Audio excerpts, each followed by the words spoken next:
Star माला में आपका स्वागत है। आइए सुनते हैं कहानी माँ बाप अपने या पराए। फ़ोन की घंटी तो सुनी मगर आलस की वजह से रजाई में ही लेटी रही। उसके पति राहुल को आखिर उठना ही पड़ा। दूसरे कमरे में पड़े फ़ोन की घंटी क्योंकि बजती ही जा रही थी। अरे इतनी सुबह कौन हो सकता है जो सोने भी नहीं देता। इसी चिड़चिड़ाहट में उसने फ़ोन उठाया। हेलो कौन? तभी दूसरी तरफ से आवाज़ सुन उसकी सारी नींद खुल गई। नमस्ते पापा, राहुल बोले।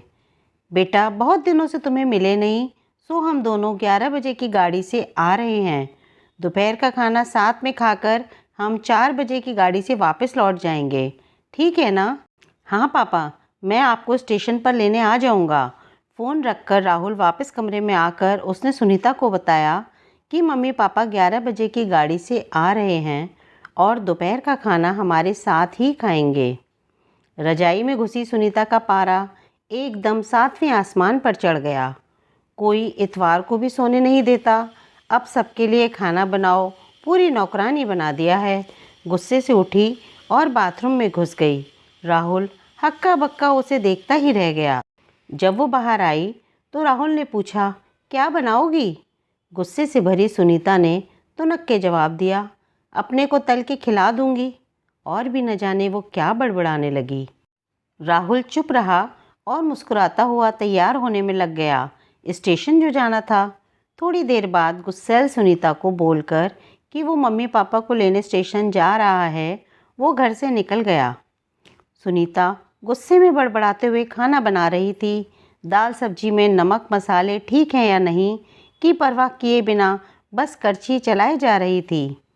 कच्चा पक्का खाना बनाकर बेमन से पराठे तलने लगी, तो कोई पराठा कच्चा तो कोई जला हुआ। आखिर उसने सब कुछ खत्म किया। फुर्सत की सांस लेते हुए सोफे पर बैठकर मैगज़ीन के पन्ने पलटने लगी। उसके मन में तो बस यह चल रहा था कि सारा रविवार खराब कर दिया।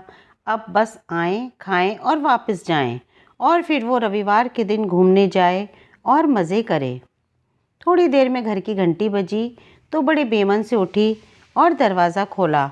दरवाज़ा खुलते ही उसकी आंखें फटी की फटी रह गईं और मुंह से एक शब्द भी नहीं निकल सका।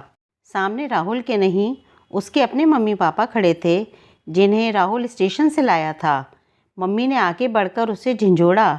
अरे क्या हुआ? इतनी हैरान परेशान क्यों लग रही है सुनीता? क्या राहुल ने बताया नहीं कि हम आ रहे हैं? जैसे मानो सुनीता की नींद टूटी हो। वह बोली, नहीं मम्मी, इन्होंने तो बताया था, पर चलो आप अंदर तो आओ। कहते हुए सुनीता बेहद पछता रही थी। राहुल तो अपनी मुस्कुराहट रोक नहीं पा रहा था। कुछ देर इधर उधर की बातें करने में बीत गया। थोड़ी देर बाद पापा ने कहा, सुनीता गप्पे ही मारती रहोगी या कुछ खिलाओगी भी? यह सुन सुनीता को मानो सांप सूंघ गया हो। क्या करती? खाना तो खिलाना ही था। बेचारी को अपने ही हाथों से ही बनाए अध पक्के और जले हुए खाने को परोसना पड़ा। मम्मी पापा खाना तो खा रहे थे मगर उनकी आंखों में एक प्रश्न था जिसका वो जवाब ढूंढ रहे थे। आखिर इतना स्वादिष्ट खाना बनाने वाली उनकी बेटी आज उन्हें कैसा खाना खिला रही है? सुनीता बस मुंह नीचे किए बैठी खाना खा रही थी। मम्मी पापा से आंख मिलाने की उसकी हिम्मत नहीं हो पा रही थी। खाना खत्म कर सब ड्राइंग रूम में आकर बैठे। राहुल कुछ काम है, अभी आता हूँ, यह कहकर थोड़ी देर के लिए बाहर चला गया। राहुल के जाते ही मम्मी, जो बहुत देर से चुप बैठी थीं, बोल पड़ी, अरे क्या राहुल ने बताया नहीं था कि हम आ रहे हैं? तो अचानक सुनीता के मुंह से निकल गया, राहुल ने सिर्फ यह कहा था कि मम्मी पापा लंच पर आ रहे हैं। मैं समझी उसके मम्मी पापा आ रहे हैं। फिर क्या था? सुनीता की मम्मी को समझते देर नहीं लगी कि ये क्या मामला है। बहुत दुखी मन से उन्होंने सुनीता को समझाया, बेटी हम हों या उसके मम्मी पापा, तुम्हें तो बराबर का सम्मान करना चाहिए। मम्मी पापा क्या, कोई भी घर आए तो खुशी खुशी अपनी हैसियत के मुताबिक उसकी सेवा करो। बेटी जितना किसी को सम्मान दोगी उतना तुम्हें ही प्यार और इज़्ज़त मिलेगी।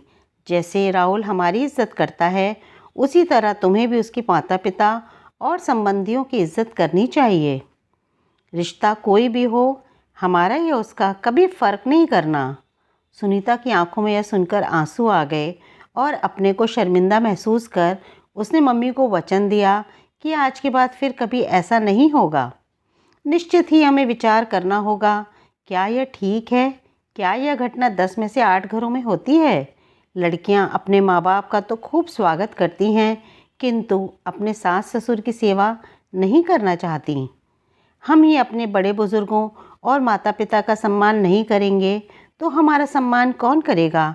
एक दिन हम और आप भी तो बूढ़े होंगे, तब अगर यही काम हमारे बच्चे हमारे साथ करेंगे तो क्या हमें अच्छा लगेगा? यदि यह कहानी आपको अच्छी लगे तो कृपया लाइक, शेयर एंड सब्सक्राइब अवश्य कीजिएगा। फिर मिलते हैं किसी ऐसी ही अन्य कहानी के साथ। तब तक के लिए खुश रहिए, स्वस्थ रहिए।